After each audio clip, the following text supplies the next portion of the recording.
अस्सलाम वालेकुम। आज की हमारी जो मौजू है वो है बेड वेटिंग के हवाले से। बेड वेटिंग यानी बिस्तर पे पेशाब का करना। ये बीमारी या ये मसला मेजॉरिटी ज़्यादातर पीड्स को यानी बच्चों को होता है। इसके अलावा 20% अक्सर बड़े भी आ जाते हैं जिनको 15 से लेकर 20 साल की उम्र में भी बेड वेटिंग का मसला अक्सर इस तरह के पेशेंट भी देखने को मिले हैं। बहरहाल एक दवाई है, एक मेडिसिन है होम्योपैथिक की जिसे इक्वाजीटम 200। ये दवाई आप किसी करीबी होम्योपैथिक स्टोर से या किसी करीबी होम्योपैथिक डॉक्टर से लाएं और रोज़ाना 5 कतरे या 10 कतरे 1 गुंड पानी में आप बच्चे को रोज़ाना रात को पिलाएं। अक्सर 1 हफ़्ते से लेकर 30 दिन या 1 महीने के अंदर जो है ना बच्चा जिसको भी बेड वेटिंग का ये मसला हो तकरीबन 70-80% अक्सर बच्चे इस दवाई से ठीक हो जाते हैं। सेकेंडली इसकी वजूहात और भी हो सकती है। अक्सर 20% बच्चे ठीक नहीं होते हैं।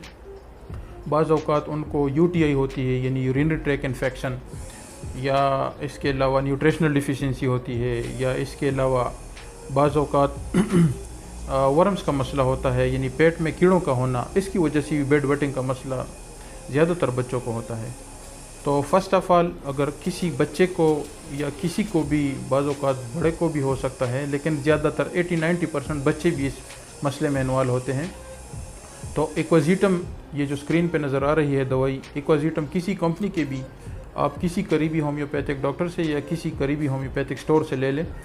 200 पोटेंसी में रोज़ाना बच्चे को एक खुराक खिलाएं, यानी 10 कतरे 1 गुंड पानी में आप रोज़ाना उसको दें। इंशाल्लाह 1 हफ़्ते से लेकर 1 महीने के अंदर आपका बच्चा बेड वेटिंग या रात को जो पेशाब बिस्तर पे वो करता है वो ठीक हो जाएगा।